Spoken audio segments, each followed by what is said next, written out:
At Kroger, shopping with pickup and delivery is the same as shopping in-store. Same low prices, deals, and rewards on the same high-quality items. It's one small click for groceries, one big win for busy families everywhere. Start your cart today at Kroger.com. Kroger, fresh for everyone. Restrictions apply. See site for details. And right now, you can save when you shop your faves. Just buy 6 or more participating sale items and save 50 cents each with your card. Kroger, fresh for everyone. Thanks for choosing this free Anfield Index podcast. If you'd prefer to listen to this or any of our other shows without adverts, then now's the time to check out Anfield Index Pro. With AI Pro, you can supercharge your entire listening experience. You'll not only get all of our podcasts without the ads, but you'll have them far faster with our Quick Publish feature available exclusively for subscribers. AI Pro also puts you in the heart of our sound studio, with an option to listen to many of our shows live and interact with the podcasters in real time as the shows are recording. Upgrading couldn't be easier. AI Pro is available on all popular podcast platforms, and we have our own apps for Apple and Android. Just head on over to AnfieldIndexPro.com and get started today. Good morning, good afternoon, good evening, wherever you are, whatever you're doing. It feels like a long gap between saying this, but welcome to another post-conference presser at Anfield Index. So ladies and gents, I'm your normal host, Dave Davis, here to walk you through an early Friday morning press conference, isn't it? From Jurgen Klopp ahead of the Bournemouth game, which is the Super Sunday 4:30 kickoff. And we will go through the normal people. So we'll talk through the questions, the answers around that were put to and were given by Jurgen Klopp specifically. We'll have a look back to the last game, which almost feels an eternity a season ago, doesn't it? But it's not. It was only about 10, 11 days ago against Fulham in the first leg. So we'll talk about the clues from that one. We'll also look at Bournemouth specifically and their threats. We'll give our normal prediction of the lineup, the formation, and the score and scorer. So you probably guessed what the theme is. You know what's coming. All the questions were about, at the start, should say, injuries, weren't they? And it was always going to open after last night's Egyptian game with Mo Salah. Jurgen Klopp was quite honest about this because it was only a short while ago. We don't know anything. I spoke with him last night, though, and we know how it is with these injuries. He needs further assessment. We're all praying, we're all hoping for the results of that scan to be positive, aren't we? That's what they're doing now. Of course, in that moment, it was a shock. And we know how rarely Mo goes off, but I have no more info. I don't think he really told anything we probably didn't suspect. He was never going to get the scan that quickly, was he? We're never going to get the results. We are all praying. We're not only praying, we're probably being a bit greedy, let's be honest. We're also thinking, well, is there any chance he could come home that bit early and it's good? And people will look at things and think, he had a few in like that season when we were after the FA Cup, when he had that muscle strain and he was back for the Champions League final, all those types of things. We're greedy. We're Mo Salah. We know he's superhuman. So we are starting to think, could he just be back for like Chelsea or anything like that? But I think let's just hope it's what we class as positive news. And actually the second question, which followed that up, injury news for other players. That's what we all wanted to hear, wasn't it? So it alluded to Trent, first of all. He said Trent could obviously walk. And then I laughed on the catwalk and I giggled to himself because he did his Prada show, wasn't he? I'm sure we all saw that. It's all positive, but none of them are ready for this one. So no one's fit or no additional people back for Bournemouth. But it's all going in the right direction. No one's back for the Bournemouth game, but after for Fulham, maybe we'll see how the boys do. And then he named the people, which was great. Trent, close. Dom, close. Robbo, close. And yeah, Kostas. He kind of mutter, but didn't quite say Kostas close. But we've got to take positives from that. So Trent close, Dom close, Robbo close. I think Robbo was probably the surprise name. We thought it'd be a bit longer, but he did mention expecting players back in first team training. To that, I don't know if that's more realistic for Robbo. That would be speculation. We can only go on what Jurgen Klopp said. So if we can get Trent back Szoboszlai back, I think that'd be amazing, especially for Fulham. Maybe a bit wishful thinking, but possible. But if we got him back for the Chelsea game, we would be ecstatic, wouldn't we, in that regard? Then some interesting questions. I think I'll paraphrase it under that. First goal. You can see the first goal a lot. Are you looking to address that in these games? You kind of laughed it off and said, don't like to talk too much about negative games. It's flipping. Talking about being 1-0 down, as he was quite honest in that regard. I don't really like to talk about it too much. But in the end, we played 95 and 100 minutes sometimes. So the results are so important. I don't really know what Jono expects when he asks that question, but I kind of understand why. But what's he supposed to say? Yeah, that's the plan. And as he said, he kind of flippantly said about, oh yeah, maybe we'll just assume we're 1-0 down, that makes the reality easier. There is a point though. We have too often probably, we've had some good clean sheets and all that. Defence has done well, but we do sometimes concede that first goal. And we do sometimes get or seem slow to start playing, like at Fulham the other day. You won't always get away with it, but at the same time, how are you going to criticise boys too much who are top of the league, have 1 foot towards Wembley in the Carabao? We've got all the things we could see at the moment. So I get why the question was asked, but what was expected, I'm not really sure. Better question then came in the form. And speaking of form, around Luis Diaz and his recent form, and he's getting better. Which is an interesting one from this, Jurgen. So Bobby, Mo and Salah, we were to talk about then. How often have we sat here talking about their dip and we discussed it, but it's never really had a massive impact. If Lucho isn't playing great, he knows it and I know it. It's about trust and faith and time. There's no doubt he'll be back, but that's just how it is. In general, we've not been struggling as a team in terms of creating and scoring. And after the most challenging moment of his life, he's back, he's good, and that's helpful. He cannot not smile when he's on the ball. I miss that, but the smile is back. I hope the smile's back.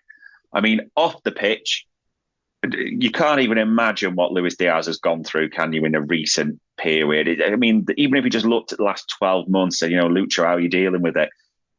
The issues with his father, the kidnapping. People even forget, because they always talk about his father, but also, it was his whole family, wasn't it? His mum, even though she was released earlier, like the impact, the mental impact on that's huge. The injury, the reoccurrence of the knee injury, the second surgery. You never quite know how much does that have on the mindset. But also the ups and downs. I mean, he started those first 2 games of the season on fire, didn't he? 2 goals, 2 brilliant goals as well. So you think, is he going to absolutely fly? But there's been struggles since then. He has been woefully out of form. And just to be clear, the stuff off the pitch, the mentality is going to play a part. But sometimes before that as well, he was struggling. And when you look at it, his output, for goals and assists, it's lower than the other forwards. So out of the 5 senior ones, it's lower. Lucho, when he's cooking, is unbelievable. But there has been a dip in form. I mean, that Newcastle game gave us real hope, didn't it? It was like, they felt like the old Lucho. But then again, against Fulham, wasn't that great, particularly. And you did worry, is that just a flash? So there's a real hope that we start to see more of the old Diaz. We're going to need him, like we need the other forwards at this time, especially with the Salah situation. But let's hope we really see that form back more than anything for Lucho. Also, an interesting question about Ibrahima Konate and expectations around him, because, as someone said against Arsenal, he was unbelievable, as the journalist mentioned. Said, true. I'm not too impressed, though. It's what I expect of him. Our last line did really well in all positions. Quansah was exceptional against Arsenal. Virgil's had a great season. Joe Gomez too. But this moment, we're top of the table. And how could we get there without them being exceptional? The number of goals conceded, you can never ignore. That's the whole team and what we have to keep in mind. I get where the question was and I get what it's alluding to, and I've got the answer. They're absolutely brilliant. The defence. I mean, let's focus on people. Konate, he was unbelievable against Arsenal. He's been a beast for Liverpool recently. He really has. It's never ability. It's never normally form, so to speak, with Ibu. It's more he picks up injuries and he can't play 3 games of the week, and it's the muscle strains. That's always the concern. And then he's got to build back in. And the other thing that's come up with Konate is because of those injuries and the way Klopp's rotated it quite wisely, before the Matip injury, he's always found himself in almost the cup team, hasn't he? Because of the scheduling, the way to rotate and the concerns that way. The concerns about Konate aren't about his ability and form. We're talking the best French centre-back in the Premier League. You can say what you want about Saliba. I'm not interested. The best French centre-back in the league. It's availability, isn't it? Which goes into being world-class. And we talk about that with Mo Salah, so you can't ignore it. Also, I love the fact that Quansah was getting his flowers and the defence. It's so weird, though, because the big point to make is when you think of the start of the season, we watch pre-season, we're like, okay, we'll win a few games 4-3, we'll line the forwards, we'll probably ship a few shady goals. Whereas now, the defence is the best in the league. That's official, by the way, as it stands on the stats.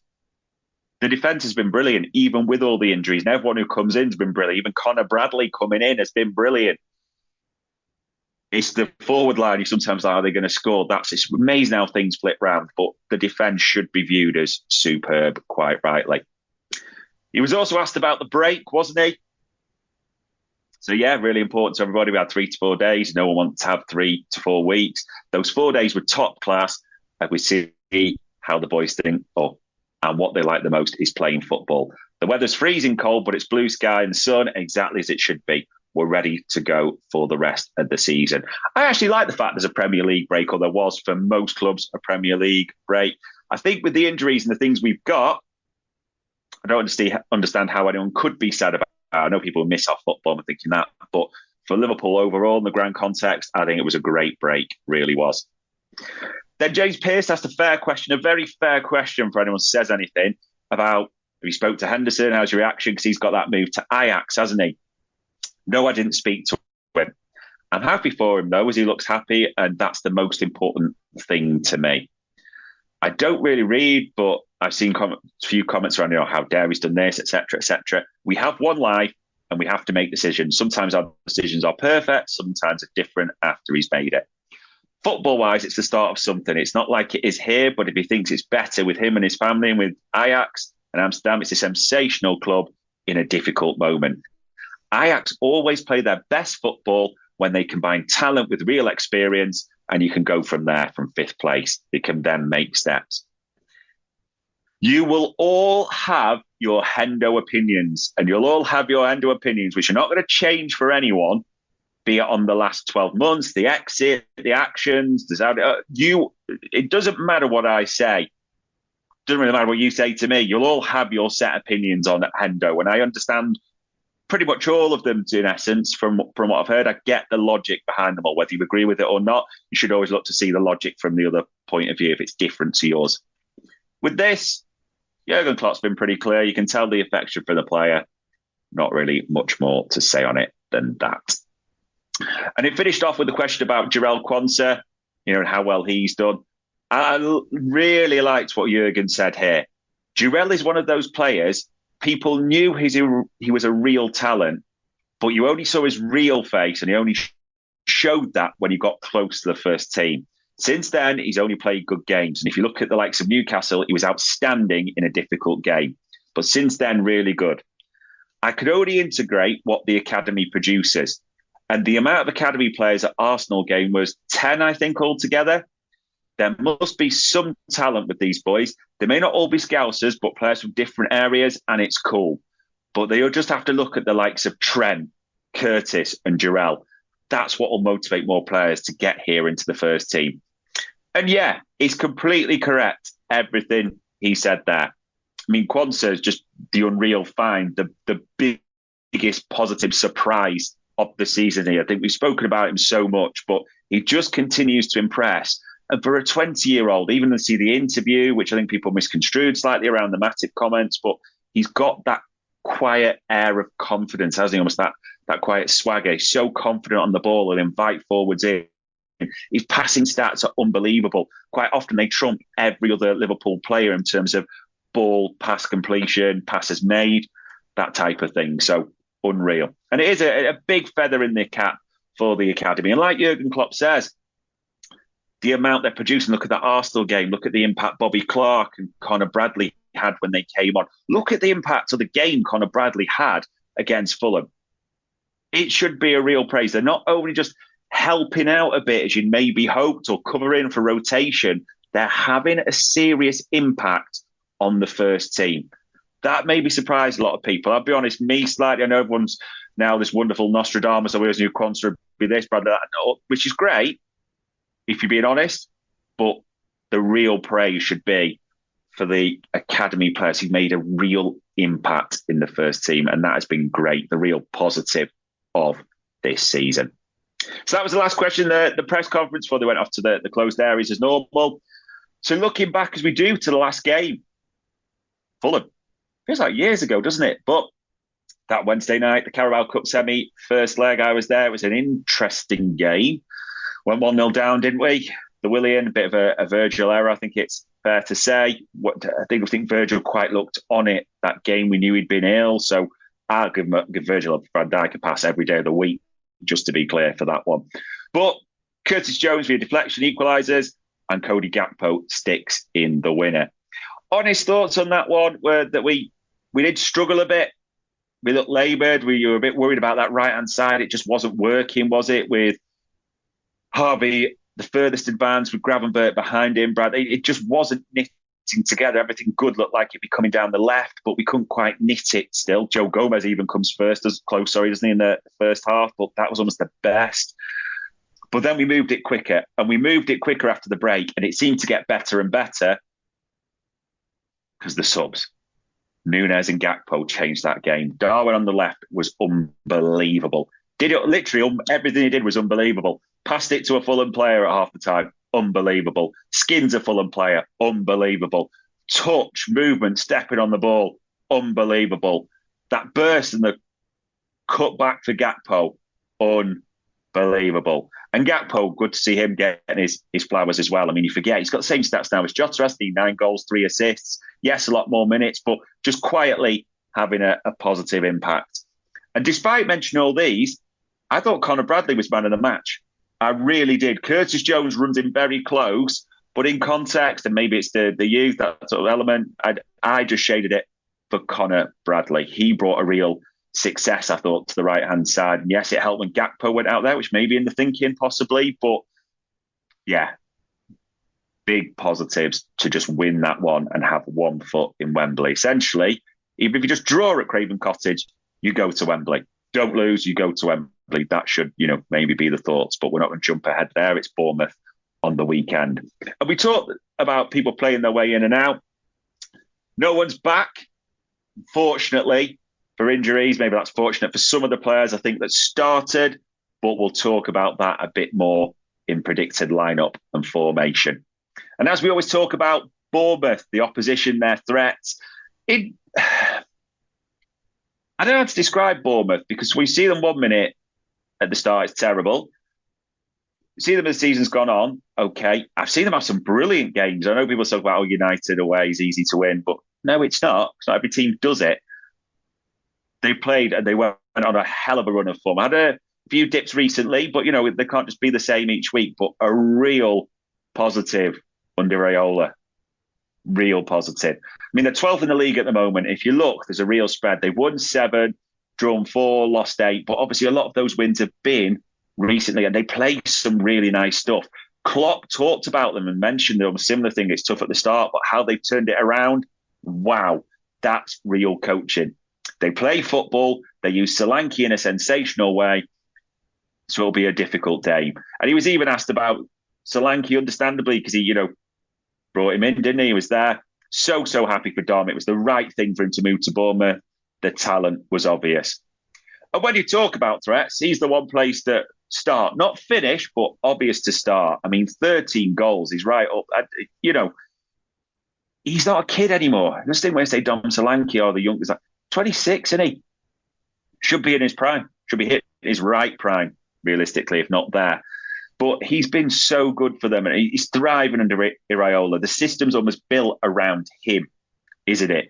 And you see the other ones who've got the stats that Kluivert's got 4 goals. There's a few like Semenyo away, got 3, and he's away for AFCON, isn't he? So that'll be interesting. But it's all built around him. It's worth doing as well. There are threats. I mean, Tavernier and Billing have both got 4 assists. I mentioned Billing because he got a bloody goal last season in a terrible performance, didn't we? Last year, and that was our worst after the United game. So there are threats there. There are threats of that. We struggle on these narrow grounds. You think back to Luton, don't they? Won't be space, and we just don't move the ball quickly at the start of the game for whatever reason. I couldn't tell you, but we have to move it quick from the off the narrow grounds, because if they get 1-0 up, it just becomes tight and you start to worry about options. Have we got the answers? All those types of things. I know we found them a lot of the time, but it is just that concern. There are threats. This is also, because we've been top for so long, Arsenal play, don't they, before us? So we could well, just be looking over our shoulders. Let's put it that way. Well, Liverpool would obviously, City are second, so they're not playing this weekend. But yeah, there's a few threats to this. Formation and predicted lineup, people. This is a tough one, isn't it? In sense of no one's coming back. So has anyone played their way out more than anything? Well, it's going to be Alisson in nets. It's going to keep, for me, Gomez at left back, Ibu and Virgil in the middle, and Connor Bradley. And there's no reason to play around with that. I know people talk about Owen Beck, but Connor Bradley was superb against Fulham. What reason is there to bring Owen Beck in? Also, if Robbo, as it suggested, and Tsimikas are quite close, which is brilliant news, it would not be a surprise to see Owen Beck pivot straight back around to Dundee or somewhere else on loan. I'd be almost surprised now if Owen Beck gets any minutes. Not astonished, but surprised. Midfield be largely the same, won't it? McAllister at the 6, Curtis Jones on the left-hand side, who's been the man of the moment recently. There's no two ways about that. Right side of midfield, I don't think it will be this, but for me, I want to be honest about playing their way out. That Grav Elliott right-hand side didn't work against Fulham. And it's young, it's dip, it's a new league, all those types of things. It's just not quite happening for Ryan Gravenberch at the moment, is it, in all honesty? So I would personally, on this narrow pitch and the style, if you're going to play Harvey Elliott on the right side of midfielder, this is the game for me. He would be my right-sided, creative midfielder. There's elements of, the headless chicky in the press, but it's a narrow pitch, and this may just, when you need someone to just make something happen, start, and then you've got Grav on the bench for me. That is how I would start it. Which then I think a lot of people will have had Elliott, and I wouldn't be surprised if Elliott is the right-sided forward, but how does the forward line up in that regard? For me, Núñez on the left, Jota in the middle, Gakpo on the right. Just from what I'm seeing at the moment, Núñez on the left looks deadly. Absolutely deadly at the moment. He got 2 assists the other night. From the sounds of it, he probably would have started in one of the positions, Klopp said, if he didn't have cramp. He mentioned that in the previous after-match presser, didn't he? In the middle, Jota. Link it, the smartest of the forwards, shall we say, that's left. It just looked better the other night, especially against Fulham, when Jota was in the middle, linking it all together. And people are going to say, well, what about Diaz and all that? Gakpo on the right, and we haven't really found an answer, so to speak, with Salah being away. He looked all right there for me. I know people won't agree with that, and I understand that. And people even say Diaz did, well on parts of the other game against Arsenal, but that would be my forward 3. Then it also means you've got Gravenberch and Diaz to come on, real options if you need to make things happen, chase it, so to speak, as well, because the injuries are still there. And yes, they're coming back, which is great news, but it doesn't look like we've got anything else really we can do, I'd say, against Bournemouth in a massive game. It's a just win. It is a just win. I genuinely do not care if we're turd. If we do one of those scruffy 1-0, scruffy 2-1s, that's all that. It's a result. That's all that it is. Result and don't get any more injuries. That's all you should really be hoping for. If we play well, great, but you win, and then you've got the Carabao second, Chelsea to focus on, etc. as well. So that is going to be, for me, how I see it. And with that in mind, I'm expecting it to be scrappy. I'm expecting it to be tough. I'm expecting a scrap in that green and white kit. However, I'm going to go 2-1 for us. And I'm going to go Diogo Jota to score. Don't know if it'll be first goal, but it wouldn't surprise me either. But I wouldn't bet against Jota here at all. Okay, so 2-1, take a win, a scruffy win, however we can get it with no injuries, people coming back. That will make for a happy Sunday for everyone and into the next week. So, ladies and gents, all it leaves me to say is that was another post-conference presser at Anfield Index. We hope you enjoyed listening to this Anfield Index show. Please be sure to subscribe to our channel so future podcasts find their way to your device automatically. There's nothing quite like fan engagement, and we'd love to know what you think of anything discussed on this show. The best way to get in touch is over on our free Discord community, where both podcasters and listeners debate the hottest LFC topics 24/7. Sign up free now at AnfieldIndex.com/Discord. You won't regret it. You can also follow us on Twitter at Anfield Index and find us on Facebook by searching for Anfield Index. Oh, and before you go, we'd love it if you could leave us a 5-star review on your favourite podcast app. It only takes a couple of seconds, and it means the world to the people who create these free shows. Sports Social Podcast Network.